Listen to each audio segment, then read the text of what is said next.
This is Crystal Honeycutt, and I am here looking forward to getting to talk with you this afternoon in our midweek mindfulness moment.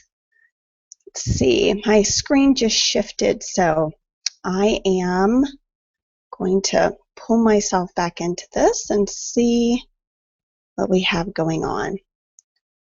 All right, please bear with me. I am getting used to this form of technology, and I'm really excited about it. It's a great way for all of us to connect, and I can record my little sessions and put them on my YouTube channel, so you can go back and preview them anytime you want, and I hope that there will be something valuable worth going back and re-listening to. I'm getting this "please stand by, starting soon" message. And all right, it looks like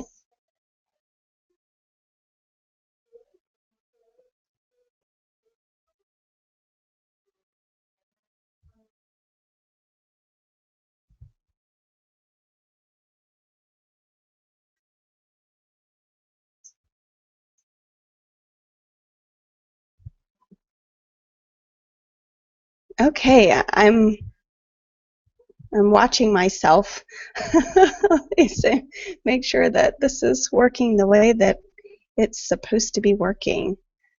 Looks like there's some people already connected here. That's great. Please bear with me. I apologize. I am still trying to get back to where I was.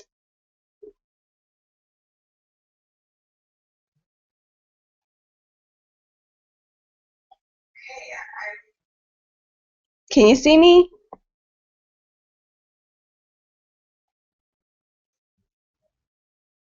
Hello? What I'm seeing is that a long lag time. Okay. I just tapped in and I'm getting the insects pulled back in. Right. Hello? Hey, how are you? Great. I'm so glad that you're here. I'm sorry I'm having a little bit of technical difficulty. Looks like we're having a bit of a lag time. Well, I'm just excited I could figure out my end what I needed to do, so we're good. Great, great. Are you seeing me on video?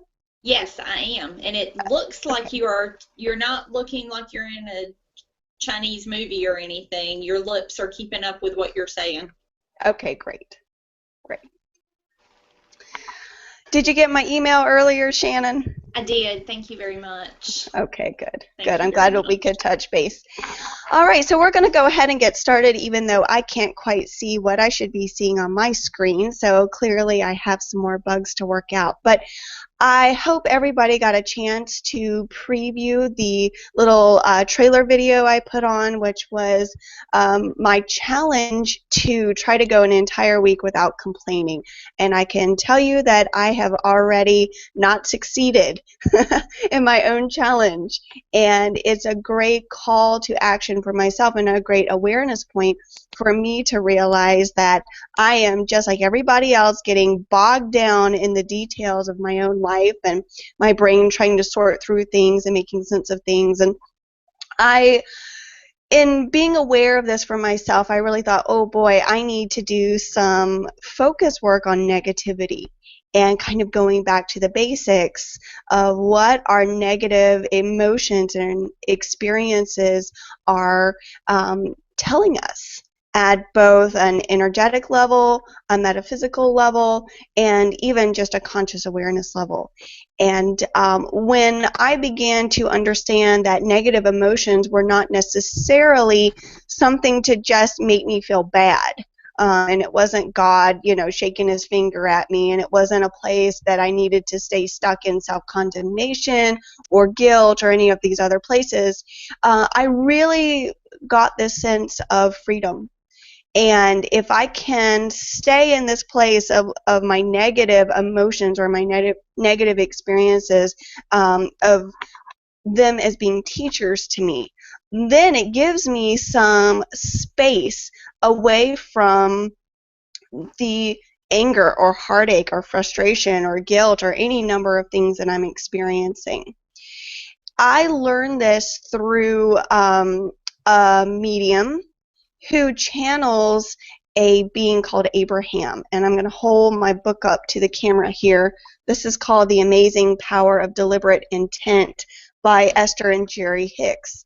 And this was pretty extraordinary to me. I'm not one to really follow this type of work, but when I got connected to it, the lessons that I received from this were incredible, and negativity, or the gift of negativity, was really one of the primary things that I got from it.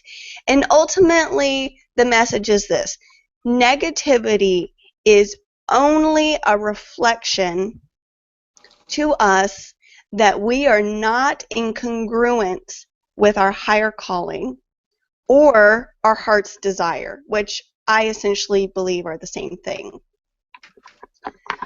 And so when we are experiencing frustration, disappointment, anger, any number of these things, what we are gently getting the message of, and sometimes not so gently, is that we need to realign ourselves with our intention of moving forward in a way that's going to be supportive to what we really want.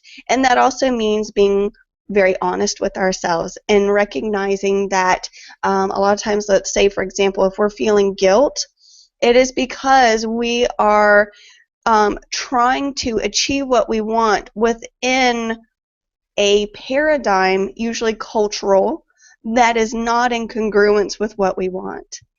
And typically that means that we have got to figure out a creative way to have peace within our cultural paradigm or our family paradigm, whatever, and with what we want. So let's say, we'll use myself for an example.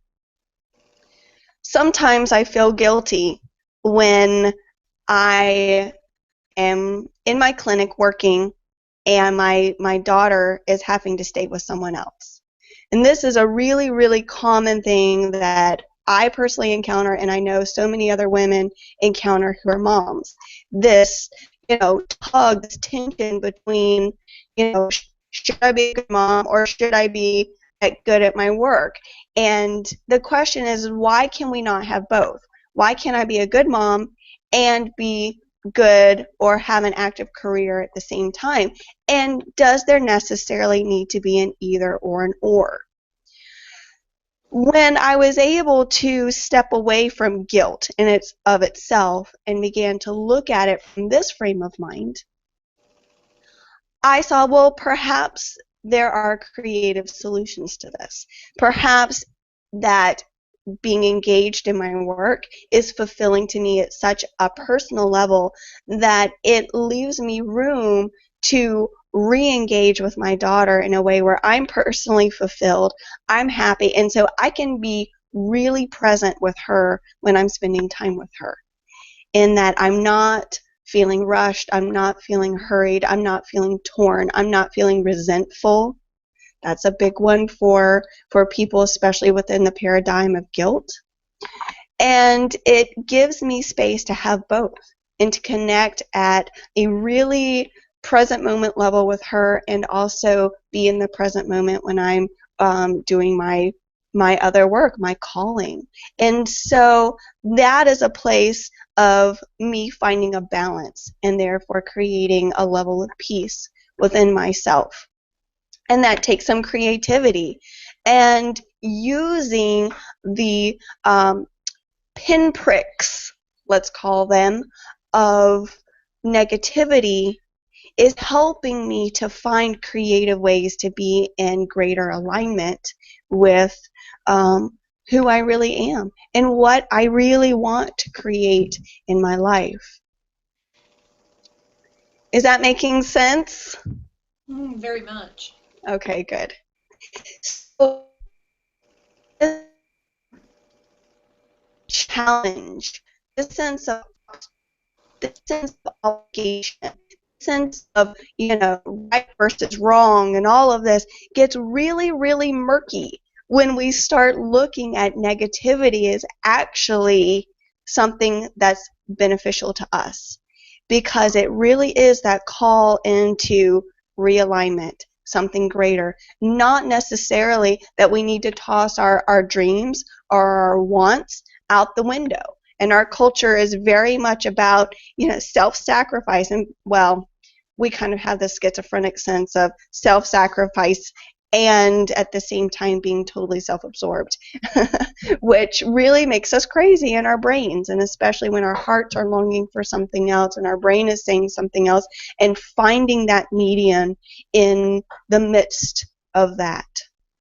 And so one of the ways that I thought it might be helpful for people to experience what it feels like of going with the flow is to do a little visualization. And so if you have the opportunity, even in your workplace, to just kind of resettle yourself in your chair, close your eyes, take a few deep breaths in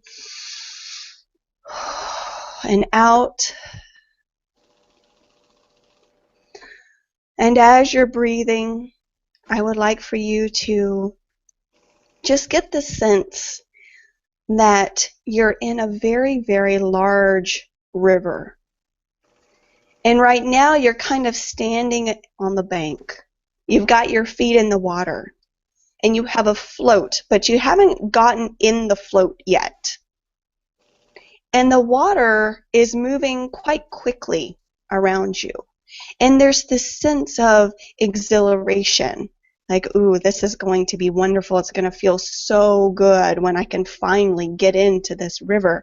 But yet there's this sense of fear in the background, like, ooh, the water is moving really fast, and I wonder if I should find a better spot to get in. And oh, are there some rapids up ahead? I'm not sure.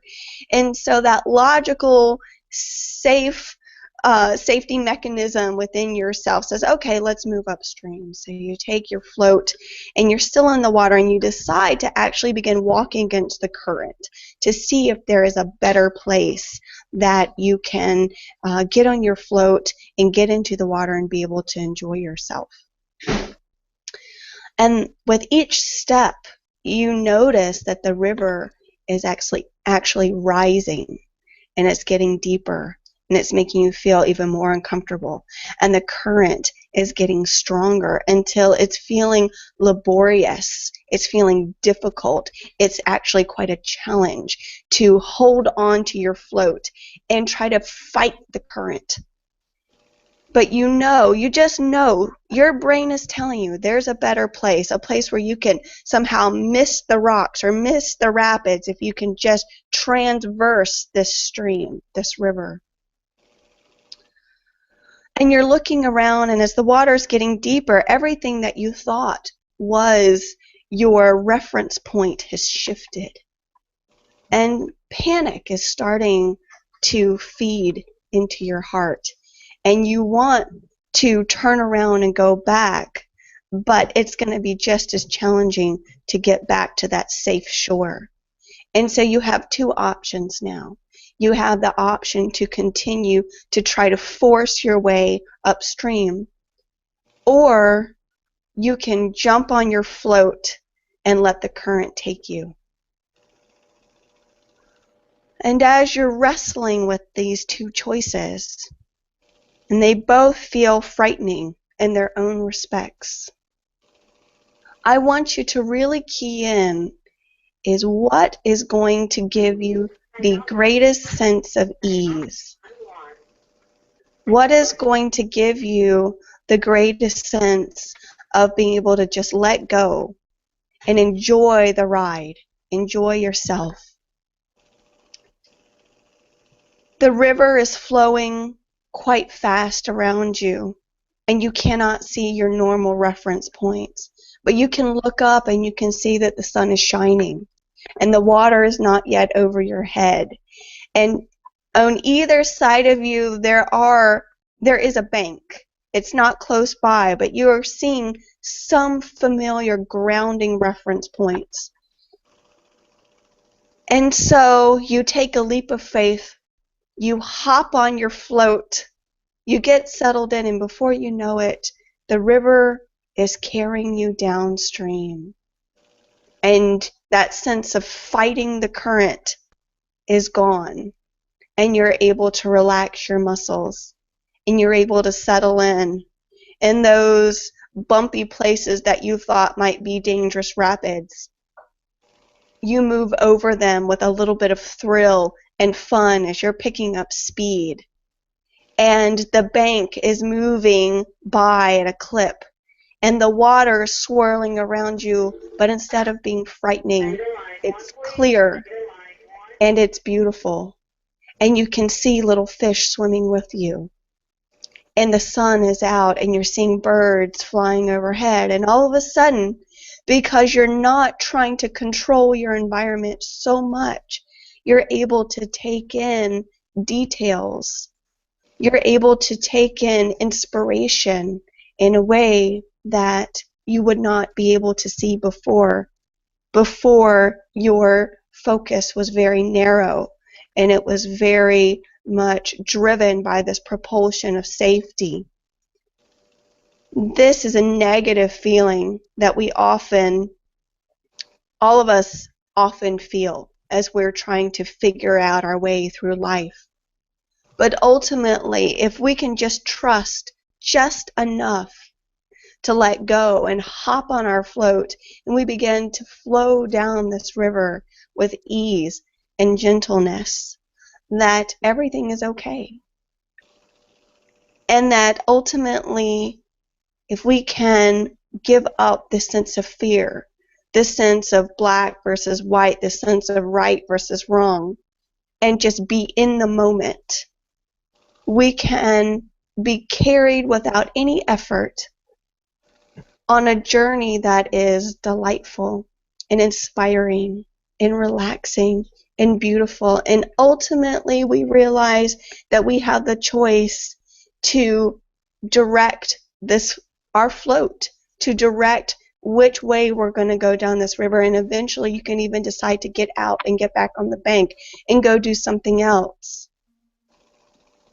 This should be a wonderful sense of elation.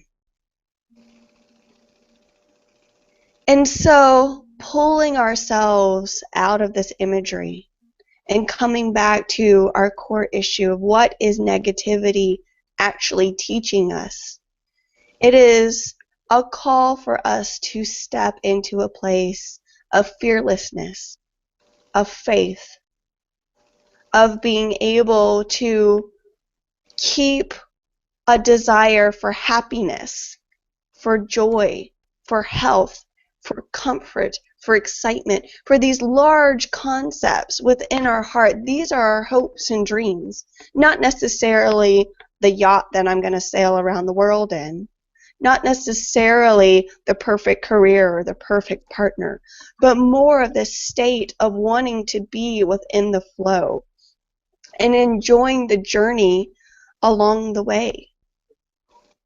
If we can allow this process to happen, and if we can have a little bit of faith that we're going to be okay, then our negativity actually becomes our friend, because it is that little tap on our shoulder of redirect, let go, have a larger vision, and trust that it's all going to turn out okay. I personally have a hard time with this.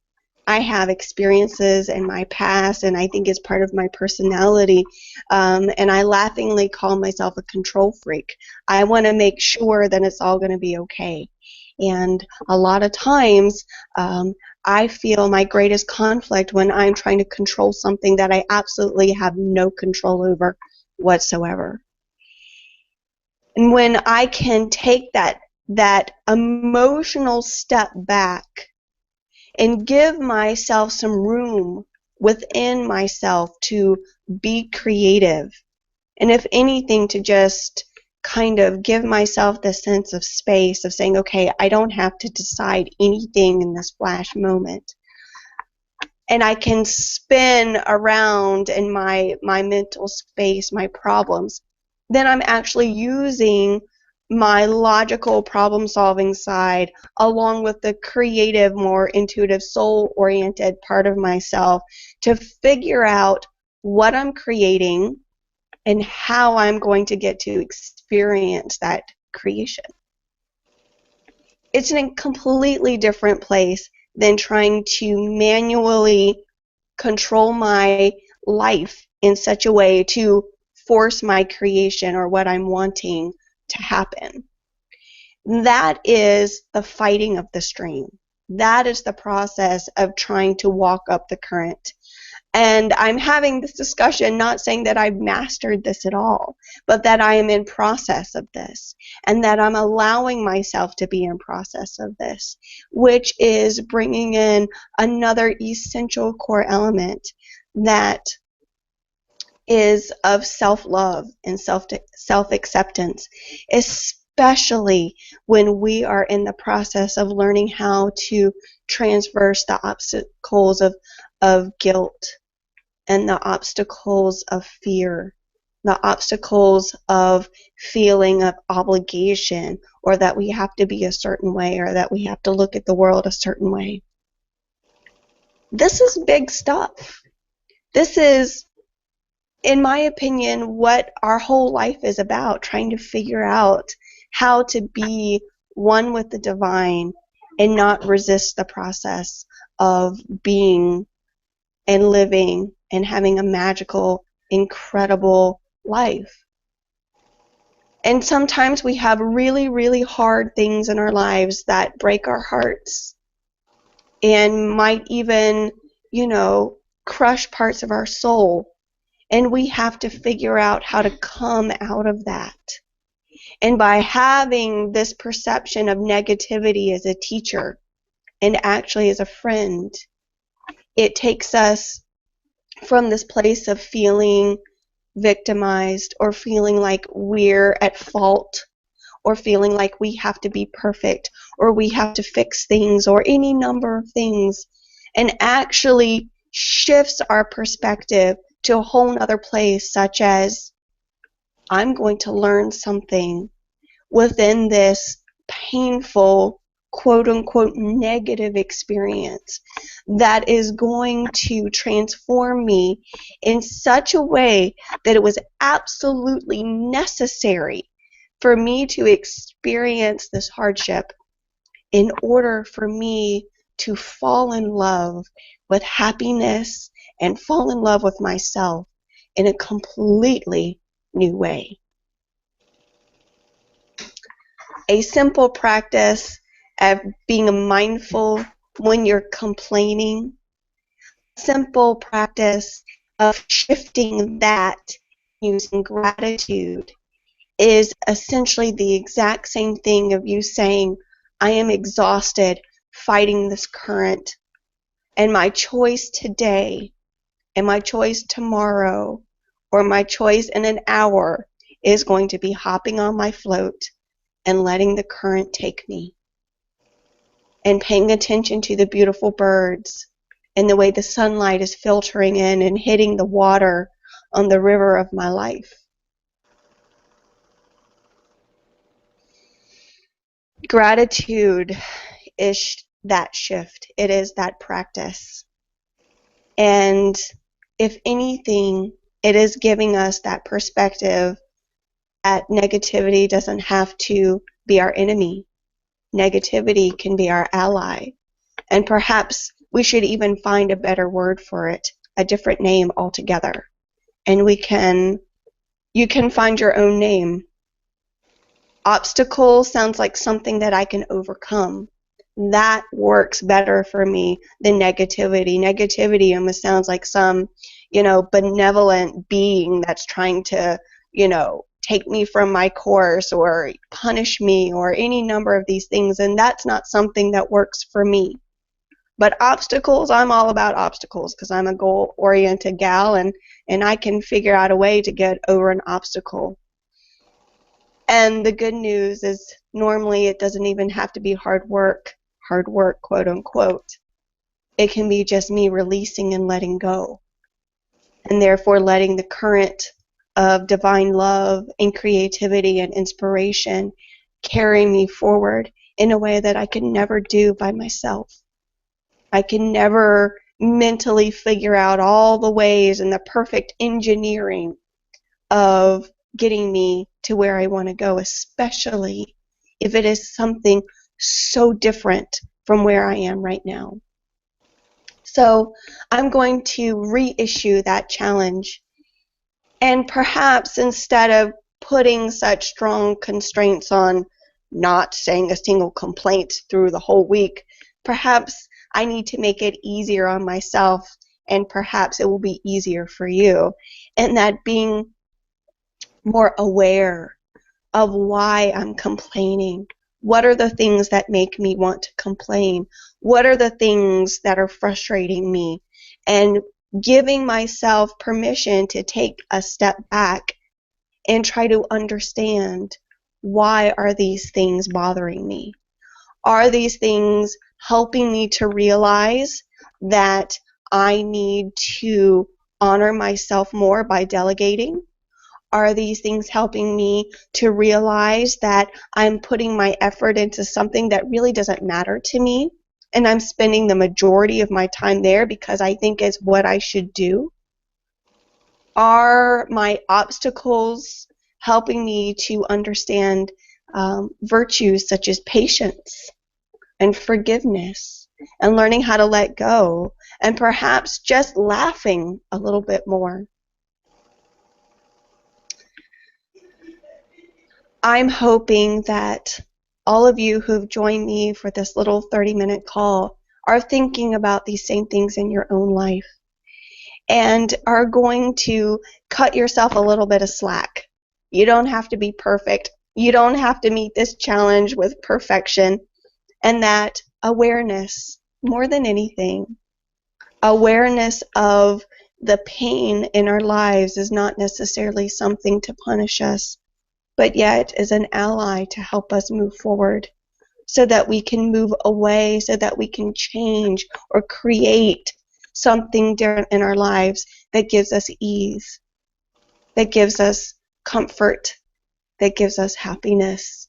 And ultimately, when we can stay in that place of satisfaction, we are going with the flow of our own lives, and we can trust that the more we feel happy and the more we feel content, even in the midst of challenge and change, we can trust that our lives are wonderful and we are moving forward at just the perfect pace, in just the perfect way. We're changing and transforming at just the perfect way that we need to. And there's no need to apologize for that, because we are all on our individual journeys. And in my opinion, the point of all of this is to know the divine by journeying forward and meeting the divine halfway. Thank you so much for tapping in with me in this little virtual moment. I'm hoping that ultimately everything went right, even though what I thought I was going to be seeing on my screen isn't what I'm seeing on my screen right now. I'm trusting that my video is going to be uploaded to my YouTube channel so that you can go back and preview it if you would like, and you can share it. So if this was inspiring to you, I hope that you will put it on your calendar next week, next Wednesday, 12:30 to 1, another midweek mindfulness moment. And if you have something in particular that you would like for me to talk about, or a special type of meditation, or maybe even a prayer request, you can go ahead and send me a little email or a private message. I think Google Plus, you can private message me, but my email, for those of you who don't have it, is herbs4hope@gmail. That is HERBS, the number 4, and hope, all one phrase, @gmail.com. Thank you so much. Have a blessed, wonderful, exciting, happy week, and I will see you next time. Thanks, Crystal. Bye.